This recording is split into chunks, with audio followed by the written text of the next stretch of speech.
5 continentes na Rádio Observador. Já sabe que é aqui que viajamos pelo mundo todas as semanas para analisarmos a geopolítica internacional e sempre com a ajuda do historiador Bruno Cardoso Reis. Bruno, muito bem-vindo mais uma vez e bom dia para ti que estás nos Estados Unidos. É isso, bom dia Bruno. Olá, bom dia, obrigado. Hoje, de novo, um pouco mais tarde, estivemos a acompanhar a cerimónia de tomada de posse do novo Procurador-Geral da República. Na segunda parte, vamos até às eleições em Moçambique, mas também às eleições antecipadas no Japão. Mas antes, Bruno, começamos, como é habitual, pelos grandes conflitos pelo mundo. Vamos primeiro à guerra na Ucrânia. E, Bruno, esta semana foi notícia que a Coreia do Norte terá enviado engenheiros militares para combater na Ucrânia. Terão sido encontrados militares norte-coreanos mortos em Donetsk. Que impacto é que pode ter e qual é a história por trás desta presença da Coreia do Norte na Ucrânia? Bem, o impacto potencialmente é grande, porque aquilo que tem sido especulado é que isso seria apenas o início e que, no fundo, poderia haver aqui contingentes mais numerosos norte-coreanos, no fundo, de soldados regulares e não apenas de alguns oficiais a serem enviados, no fundo, em quantidade. Ora, quantidade é algo que a Coreia do Norte tem grande abundância quando se trata de questões militares. Tudo o resto, não. Escasseia comida, etc., para não falar em liberdade, mas realmente são forças armadas anormalmente grandes no contexto atual, em que a maior parte dos países reduziu os efetivos. Portanto, a Coreia do Norte tem um exército que estima-se de mais de 1 milhão de soldados. E, portanto, isso em termos de dimensão, Bruno, para percebermos, mais de 1 milhão de soldados é o normal? É um número acima da média? Não, é bastante acima da média, sobretudo um país da dimensão da Coreia do Sul, ou seja, só é comparável com grandes potências, como por exemplo os Estados Unidos ou mesmo a China. Portanto, é realmente um exército enorme e, portanto, por exemplo, a Coreia do Sul, que também tem um exército bastante grande, até para se poder defender, não vai além dos 650 mil, mas, portanto, no contexto atual, realmente é algo relativamente raro e, portanto, isto pode agravar muito um problema de base que a Ucrânia já tem, é que tem muito menos população e, portanto, muito menos população recrutável do que a Rússia. Estamos a falar de pouco mais de 40 milhões no lado da Ucrânia, de 140 milhões do lado da Rússia, e, portanto, se isto se concretizar, o que também não dou por certo, porque, apesar de tudo, a Coreia do Norte é um regime totalitário, digamos, altamente paranoico, militarista e, portanto, precisa de tropas em quantidade para defender o próprio regime da população, para se defender da suposta ameaça da Coreia do Sul, do Japão, dos Estados Unidos, mas, portanto, se isso concretizar, realmente pode ter aqui um impacto muito negativo para a Ucrânia. É verdade que estamos a falar de quantidade e não necessariamente de qualidade, mas a quantidade também faz uma diferença na guerra. O Napoleão supostamente teria dito que, por regra, Deus está do lado de quem tem mais batalhões, não é? Isso, no fundo, significa que há mais margem para erros e para corrigir erros, tem muito mais tropas, no fundo, para se desgastar em combate, e também se pode optar por uma estratégia de atrição, de desgaste, de simplesmente mandar vagas e vagas de soldados até o outro lado, ficar simplesmente, digamos, só sem munições ou demasiado cansado, e é muito isso que, aliás, a Rússia tem estado a tentar fazer, e, portanto, isto poderia reforçar esta possibilidade. O histórico por trás disto, bem, basicamente só existe uma Coreia do Norte, e só existe a dinastia Kim, portanto, esta coisa bastante surreal na política internacional de uma dinastia numa república supostamente comunista. Portanto, a Coreia do Norte foi sempre governada pela mesma família, o avô, o pai e agora o neto. E, portanto, esta família Kim realmente foi colocada no poder pelo exército soviético, a seguir à Segunda Guerra Mundial. Portanto, a Coreia era uma colónia japonesa, foi ocupada a parte norte pelo exército soviético. Eles encarregam este coronel Kim de, no fundo, começar a governar sempre com uma relação próxima com a União Soviética, a partir de 1948, e depois também só sobrevive porque a União Soviética vai apoiar a Coreia do Norte quando ela está à beira de ser derrotada na chamada Guerra da Coreia, ou seja, a Coreia do Norte opta por invadir a Coreia do Sul em 1950, No final desse ano, de 1950, as forças norte-americanas e de vários países aliados, até com o mandato das Nações Unidas, basicamente tinham derrotado a Coreia do Norte, estavam nas margens do rio Yalu, que faz a fronteira já com a China e depois também com a Rússia comunista, com a União Soviética, e é uma intervenção massiva de, entre aspas, voluntários da China comunista, portanto soldados na prática do exército chinês que vão entrar em combate, mas também com muito apoio, nomeadamente os famosos pilotos e aviões soviéticos que foram pintados com cores da Coreia do Norte, mas na verdade eram aviões soviéticos e com pilotos russos soviéticos, se quisermos. Portanto, há realmente aqui um histórico muito longo de cooperação muito próxima. Isso foi atenuado um pouco nos anos 90, quando a Rússia se tentou aproximar mais dos países ocidentais e tornar-se uma potência mais normal, mas com Putin, com o regresso de um antigo agente do KGB ao poder e com uma política externa cada vez mais de choque com o Ocidente, essa aproximação tem-se acentuado muito nos últimos anos. Bruno, esta semana também tivemos aqui novas revelações sobre a proximidade entre Donald Trump e também Vladimir Putin. Soubemos aqui, por exemplo, que o ex-presidente norte-americano terá enviado testes Covid a Putin durante a pandemia. Essa proximidade pode ser um problema ou, como diz J.D. Vance, não há nada de estranho, não é, num estadista falar com outro, mesmo que estejamos a falar de Trump e também Putin? Bem, realmente, J.D. Vance tem uma certa razão, no sentido que é preciso falar com os adversários e com os inimigos. A diplomacia é mesmo isso, não se faz só diplomacia com amigos. Agora, aqui a grande questão, o grande problema é, aparentemente, várias destas chamadas, estamos a falar de alegações, mas de um jornalista muito prestigiado, o Bob Woodward, que foi aliás, um dos jornalistas que esteve envolvido naquele caso do Watergate, em que ele também foi acusado de ter informações falsas e depois percebeu-se que tudo aquilo realmente era verdadeiro, mas, portanto, muitas destas chamadas terão sido feitas já com Trump fora da presidência. Ora, isso não só não é normal, mas é mesmo ilegal, ou seja, há uma lei, o chamado Logan Act de 1799, que literalmente proíbe isso, ou seja, os cidadãos privados norte-americanos não podem fazer diplomacia, quem faz diplomacia é o governo devidamente eleito, ou seja, o Presidente, o Departamento de Estado. É claro que, mais uma vez, temos de contextualizar um pouco isto. É verdade que antigos presidentes, um caso famoso é o Jimmy Carter, por exemplo, até com a Coreia do Norte, já foram utilizados como uma espécie de emissários informais, às vezes discretos, para uma espécie de diplomacia paralela dos Estados Unidos. Agora, a grande diferença aí é que isso foi feito com o acordo, com o conhecimento, por regra a pedido do Presidente em funções, da administração que está em funções. Também é verdade que, às vezes, um Presidente eleito, mas que ainda não tomou posse, já começa a ter alguns contactos com embaixadas estrangeiras ou até líderes estrangeiros, mas, mais uma vez, há tradicionalmente um grande cuidado em isso ser apenas uma troca de impressões, um primeiro conhecimento ou apresentação e não propriamente estar a conduzir negociações. Como Trump insiste, aliás, que vai fazer, sendo novamente eleito, ele diz: eu resolvo o problema da Ucrânia logo a seguir, ainda antes de tomar posse. Exatamente. Portanto, tudo isso à partida realmente não é normal, não é desejável, ou seja, não pode haver duas diplomacias ao mesmo tempo no mesmo país. Agora, é muito típico de Donald Trump e não é certo que vá ter aqui grandes consequências.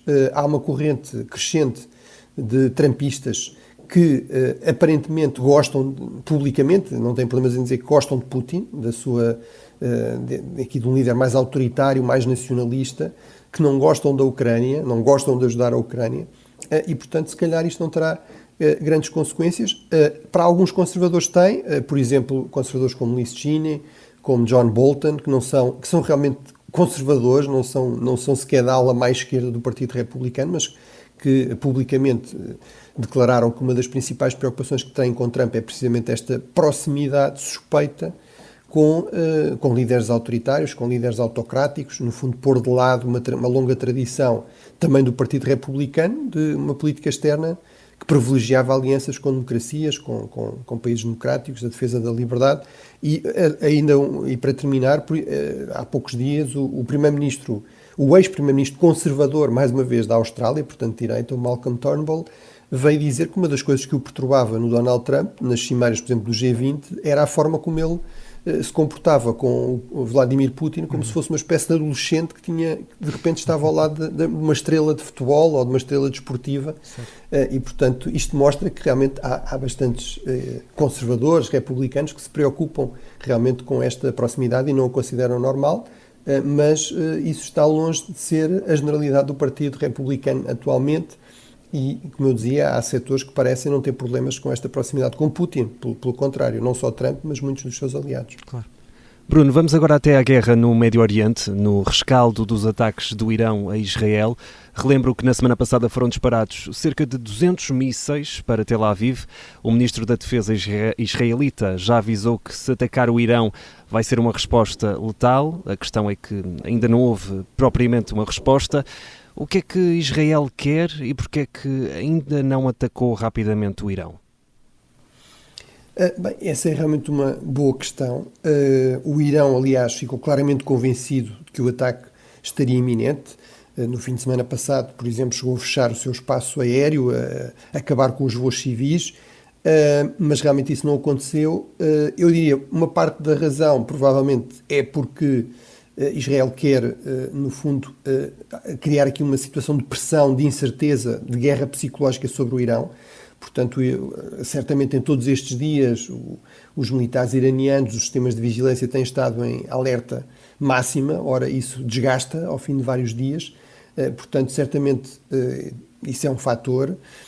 Também podemos especular que tem havido uma grande pressão da parte dos Estados Unidos. Sabemos também que o comandante, no fundo, do Comando Integrado Americano para esta zona do Médio Oriente, o CENTCOM, que é um dos mais importantes dos Estados Unidos, o general responsável esteve em Israel, no fundo, a discutir o planeamento e a escolha de alvos e, portanto, há aqui certamente uma pressão norte-americana para alguma contenção e o facto de Israel não atacar logo em si já mostra alguma contenção, também dá aqui alguma margem de manobra diplomática para contrariar estas críticas que têm sido feitas no último ano, de que, no fundo, Israel aposta demasiado apenas nas respostas militares e em respostas militares desproporcionadas, que não são devidamente pensadas, planeadas, calibradas, e, portanto, o Ministro da Defesa, aliás, israelita, veio dizer exatamente, não só o que referias, mas também que será um ataque de grande precisão, mas que será um ataque surpresa, portanto, e, portanto, tudo isso parece corresponder realmente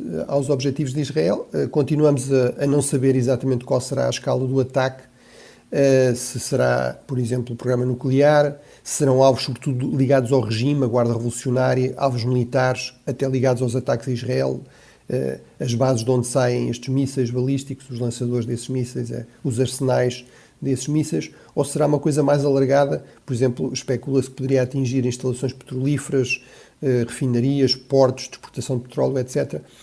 Isso provavelmente seria a opção que seria mais criticada a nível internacional, porque, por um lado, criava grandes dificuldades não só ao regime iraniano, mas também à população iraniana, criava grandes dificuldades ao mercado de petróleo global, ao mercado de energia, portanto era mais um fator a contrariar esta tendência global para uma certa quebra na inflação, que é algo que é bastante desejado pela generalidade dos países. Claro.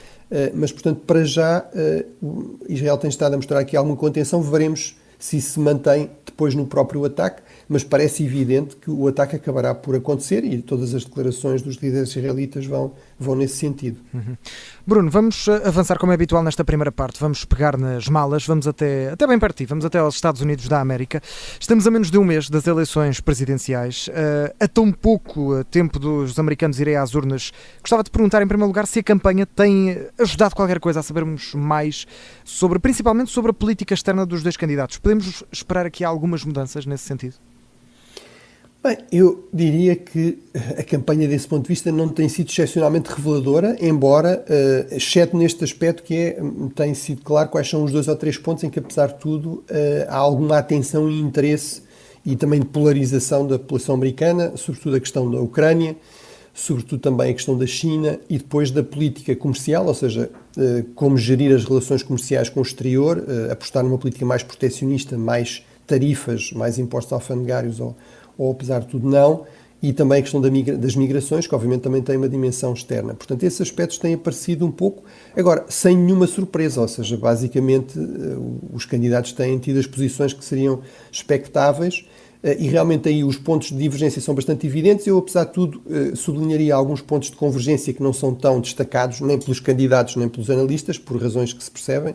Estamos numa eleição e, portanto, interessa sobretudo sublinhar as diferenças.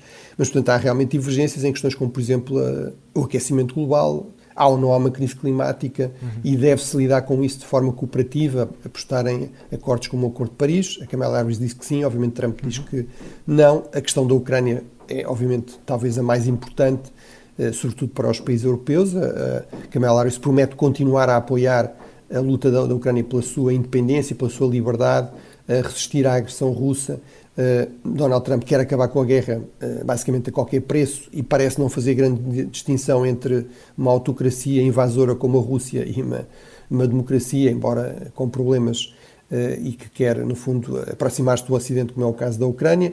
Há a questão da Palestina também, claro, onde, embora Kamala Harris seja muito criticada, apesar de tudo, a expectativa é que vá procurar avançar com um processo de paz, com 2 Estados, etc. Donald Trump não quer saber basicamente nada disso e a expectativa é que apoiaria muito mais Benjamin Netanyahu, mesmo em relação ao Irão também, uma postura muito mais agressiva de Donald Trump do que Kamala Harris. Na questão... Agora, há também pontos de convergência importantes, ou seja, por exemplo, na questão da Europa, mais investimento para a NATO, isso é algo que é consensual, essa pressão começou não com Trump, mas com presidentes anteriores, inclusive o próprio Obama. Por exemplo, mais importância para a Ásia-Pacífico e para a contenção da China, isso também é algo que é bastante consensual, que também não começou com Trump, começou com Obama e com Hillary Clinton como secretária de Estado, etc. A questão da retração militar dos Estados Unidos, ou seja, procurar evitar conflitos em grande escala envolvendo tropas americanas, nomeadamente no Médio Oriente, e também uma política comercial mais nacionalista, embora muito mais nacionalista. No fundo, Donald Trump promete uma guerra comercial global, inclusive com a Europa, com tarifas de 20% sobre todas as importações, e Kamala Harris promete, enfim, uma postura muito mais diplomática e moderada, mas mesmo com Joe Biden houve algumas medidas protecionistas. Depois, e para terminar, há esta discussão sobre, mas será que eles vão manter as promessas, será que vão manter as prioridades, ou isto é só campanha? É uma pergunta legítima. O próprio Joe Biden, ainda há poucos dias, quando se foi colocada a questão, mas afinal a ideia não era sair do Médio Oriente, ele disse, bem, a vida é assim, quer dizer, há eventos que acontecem, crises que acontecem e, portanto, os Estados Unidos acabam por ter de se envolver em zonas que não seriam à partida a prioridade. Agora, aquilo que me parece, e para terminar aqui um argumento mais fraco, é esta ideia, não se preocupem com Donald Trump, porque ele não vai cumprir nada daquilo que diz, ou seja, basicamente, a grande defesa de Donald Trump é dizer, por exemplo, do ponto de vista dos interesses europeus, não se preocupe, ele não vai sair da NATO, ou realmente quando ele diz que a União Europeia é um inimigo dos Estados Unidos, um inimigo comercial, isso não é para ser levado a sério. Bem, eu acho que isso em si é uma defesa muito fraca e é altamente preocupante, ou seja, se nós não podemos confiar naquilo que diz o Presidente dos Estados Unidos, minimamente, nós estamos a falar dele ser forçado por acontecimentos, crises, etc., a desviar um pouco atenções ou prioridades, ou recalibrar prioridades, mas se não podemos realmente confiar minimamente naquilo que ele diz, que são as suas prioridades e objetivos, então isso em si mesmo é um grande problema e realmente parece-me que Donald Trump seria um grande problema, sobretudo para a Europa, em termos quer da sua segurança e defesa por causa da questão da Ucrânia e da NATO, mas também das relações comerciais. Os Estados Unidos é o maior país em termos de exportações portuguesas fora da União Europeia, por exemplo, e isso seria certamente afetado por esta guerra comercial, mas até a nível global, por causa desta enorme incerteza em torno daquilo que ele vai fazer, poderá fazer. Claro. Bruno, vamos ficar por aqui. Na segunda parte voltamos ainda aos Estados Unidos, na segunda parte do 5 Continentes. Até já.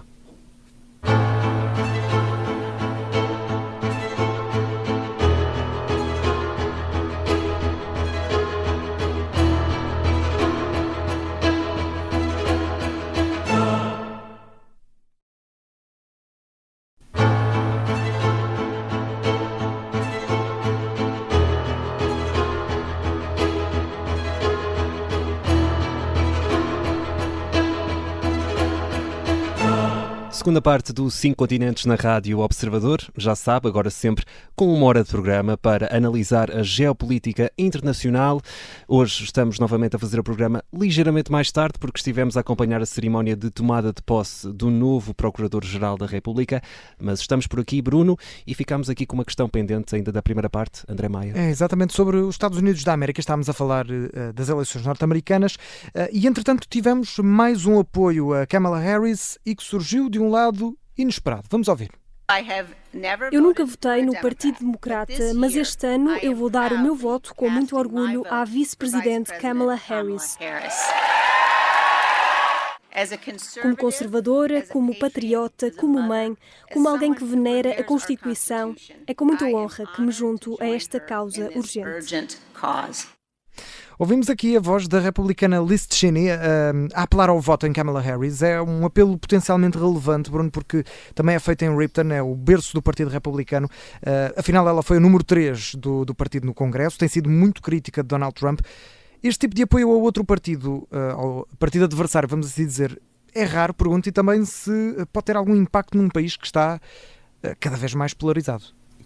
Começando por este último ponto, realmente é um país muito polarizado, ou seja, o grande diário de referência a nível nacional, o USA Today, publicou uma série de dados há 2 ou 3 dias sobre isso, ou seja, 76% dos círculos eleitorais, vamos chamar assim, tornaram-se mais polarizados ao longo das 2 últimas décadas. 40 estados, 40 dos 50 estados também se tornaram mais polarizados ao longo dos últimos 20 anos e portanto, isso torna ainda mais excepcional o facto não só de Liz Cheney, mas uma série de líderes republicanos importantes, um antigo candidato presidencial como Mitt Romney, etc., terem deixado muito claro, o próprio vice-presidente Donald Trump, Mike Pence, o anterior vice-presidente Donald Trump, claro, terem deixado claro que não iam votar em Donald Trump. Mas ainda mais raro é haver republicanos como Liz Cheney, que, como dizias, era a número 3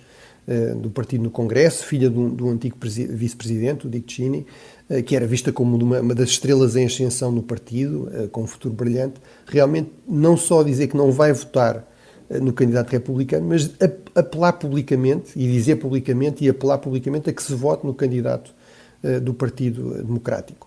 É claro que a Liz Cheney explica isso em termos de não fui eu que mudei, foi o partido. Isto, no fundo, seria uma forma de tentar recuperar o partido para os seus grandes princípios conservadores. Ela, nesse discurso, evoca exatamente isso, ali, no fundo, o legado do partido, um partido que é fundado por estadistas como Lincoln, não é? O Abraham Lincoln é o primeiro presidente que é eleito pelo Partido Republicano em 1860, mas, portanto, o partido é criado em 1854, em Ripton, como dizias, e portanto, no fundo, Liz Cheney vem dizer a defesa da Constituição, a defesa da democracia, o respeito pelo resultado das eleições, aceitar que quando se perde, se perdeu e não se vai alegar fraude se não houver provas disso, etc. Tudo isso são princípios basilares de um partido conservador e, portanto, é em nome disso que eu não posso votar em Donald Trump e considero que ele é realmente um candidato perigoso e, portanto, justifica-se apelar ao voto no outro partido. Mas, portanto, isso é realmente excepcionalmente raro. E o único caso que pode ter algumas semelhanças foi alguns líderes do Partido Democrático do Sul dos Estados Unidos, dos Estados do Sul, que tradicionalmente eram Estados muito racistas, que tinham legislação, digamos, de apartheid legal, não é? Portanto, não era uma questão de as pessoas serem racistas, era a lei impedia os afro-americanos, portanto os negros americanos, de ir em certos restaurantes, de andar em certos lugares nos autocarros, etc. E, portanto, quando isso começa a ser posto em questão pelo governo federal, que era liderado pelo Partido Democrático, realmente há uma série de senadores democratas do Sul que vão entrar em ruptura com o partido e alguns, inclusive, vão depois passar para o Partido Republicano. Portanto, é a única situação que tem algumas semelhanças com isso.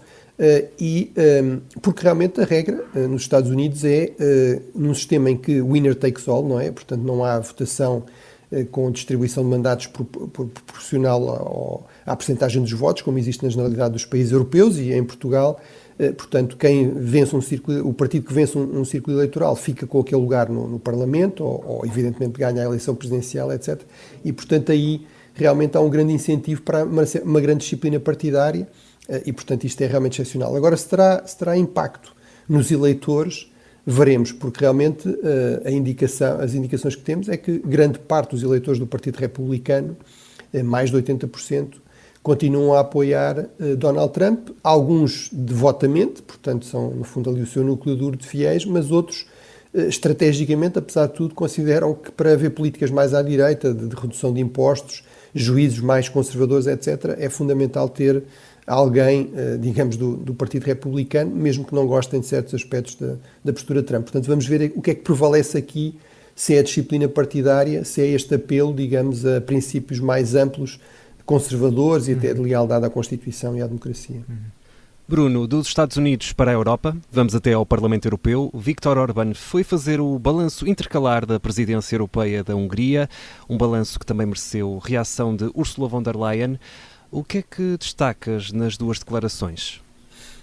Bem, numa presidência da União Europeia, nestas presidências rotativas nacionais, é normal que haja sempre alguma tensão com as chamadas instituições, ou seja, com as organizações, em particular a Comissão Europeia, que estão em Bruxelas.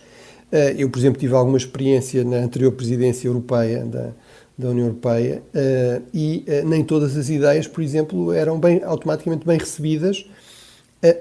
E, apesar disso, foi possível, por exemplo, a Portugal influenciar a agenda e alguns documentos estratégicos na área da defesa, que era aquela que eu acompanhei, fosse, por exemplo, a questão da África ou a questão da segurança marítima, mas consegue-se isso conquistando o apoio amplo dos outros Estados-membros, ou seja, criando coligações amplas de países que estão também interessados nesses temas, nessas prioridades, e mantendo um diálogo correto com as instituições, mesmo que isso não queira dizer aceitar tudo ou deixar de defender algumas prioridades mais nacionais. Ora, o que Orbán passa o tempo a fazer, antes da presidência e depois durante a presidência, é insultar, atacar governos de outros países europeus, insultar, atacar as instituições europeias, inclusive avançou com uma viagem sem qualquer tipo de consulta nem acordo com os outros Estados-membros, mas evocando o seu estatuto de presidente, digamos, do Conselho da União Europeia, para ir à China, para ir à Rússia, assumir posições que realmente não tinham o apoio da maioria dos Estados-membros.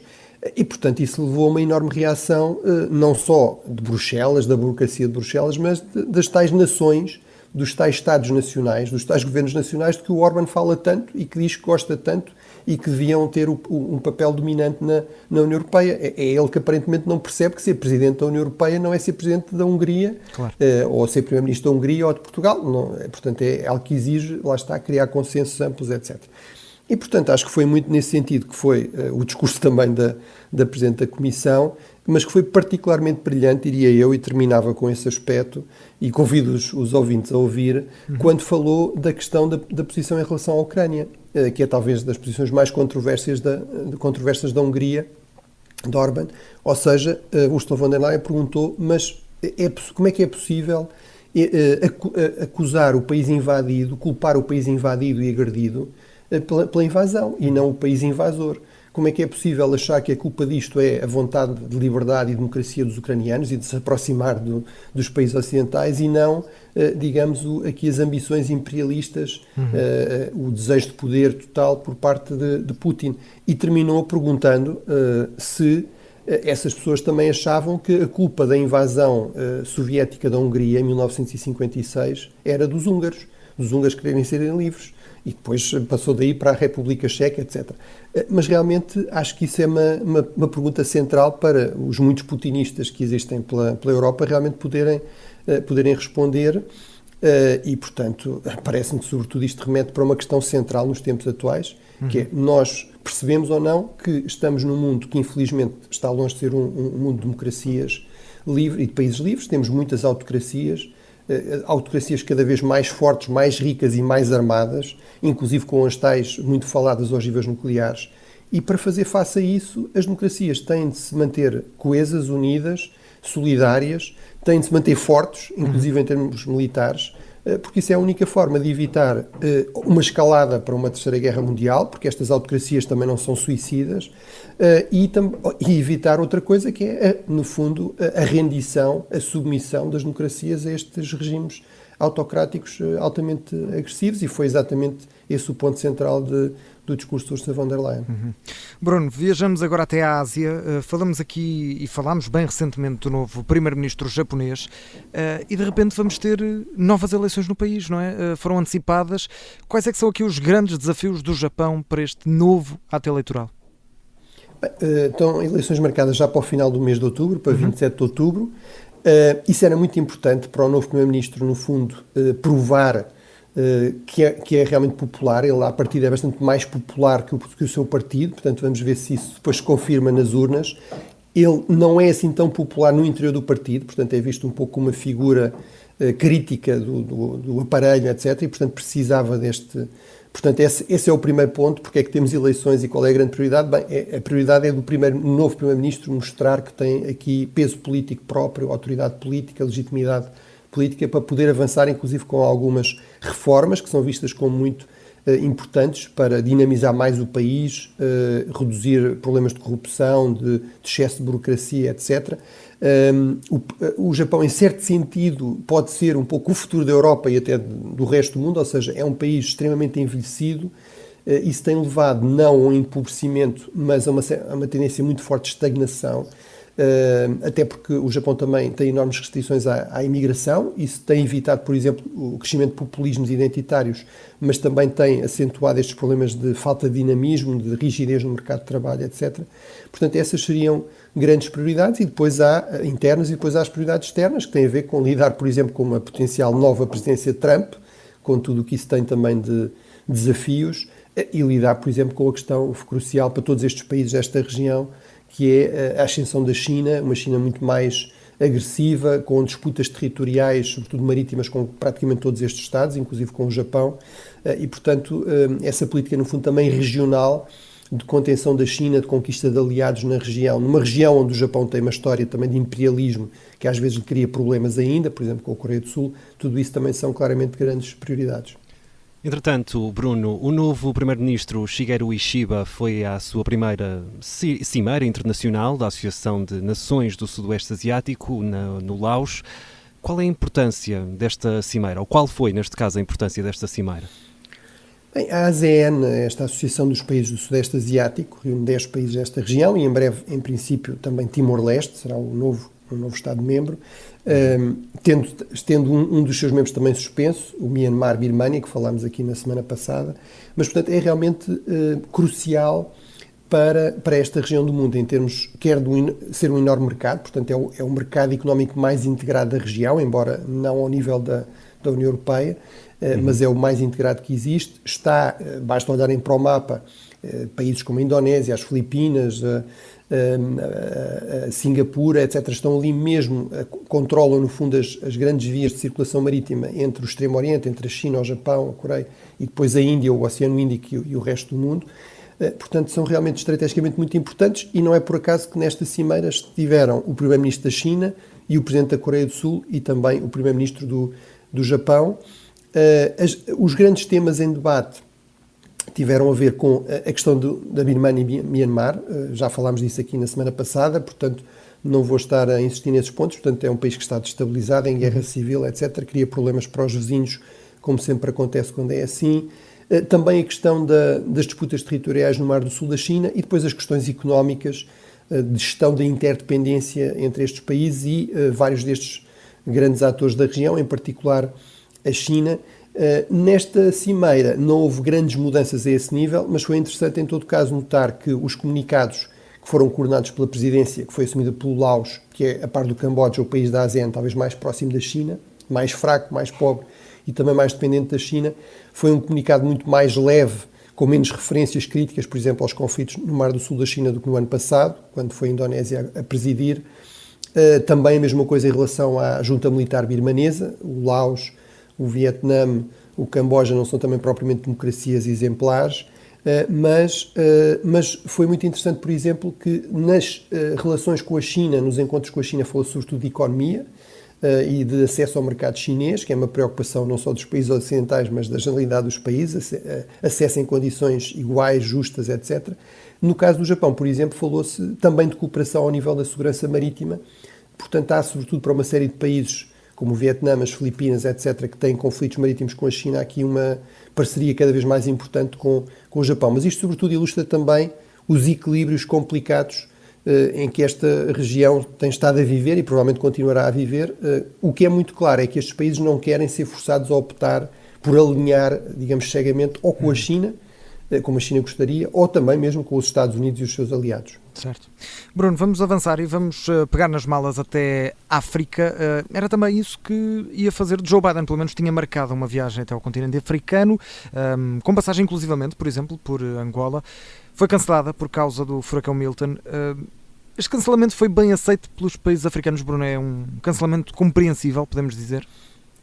Bem, é já o segundo adiamento, portanto, a viagem de Biden foi prometida várias vezes, acabou por ficar mesmo para o final do mandato, em que no fundo ele já não é um presidente que possa tomar grandes decisões, mas a verdade é que a retórica eleitoral de Donald Trump tornava muito difícil ele sair. Em circunstâncias normais era possível que ele até tivesse acabado por ir, enfim, depois de ter certificado que as coisas estavam a ser tratadas, mas realmente Donald Trump apostou nesta ideia de que o governo não está a conseguir responder a estes desastres ambientais porque está preocupado com ajudar estrangeiros, ajudar migrantes, ajudar outros países. E, portanto, neste contexto, a saída de Biden para fazer uma viagem ao exterior seria, no fundo, uma oferta do ponto de vista dessa retórica e, portanto, eu acho que isto mostra um pouco os custos para os Estados Unidos também deste tipo de retórica muito populista.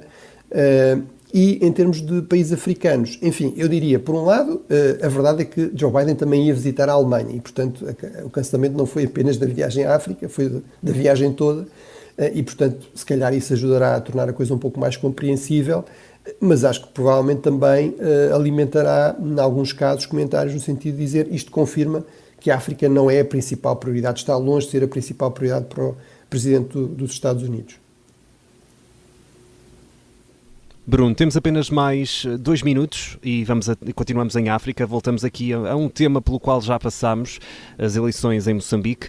A contagem dos votos está em curso, mas já houve denúncias de algumas irregularidades e os observadores estão preocupados com a aparente falta de condições em algumas mesas de voto. Podemos dizer que estas eleições correram bem e já em termos também de política externa, estas eleições em Moçambique podem mudar alguma coisa?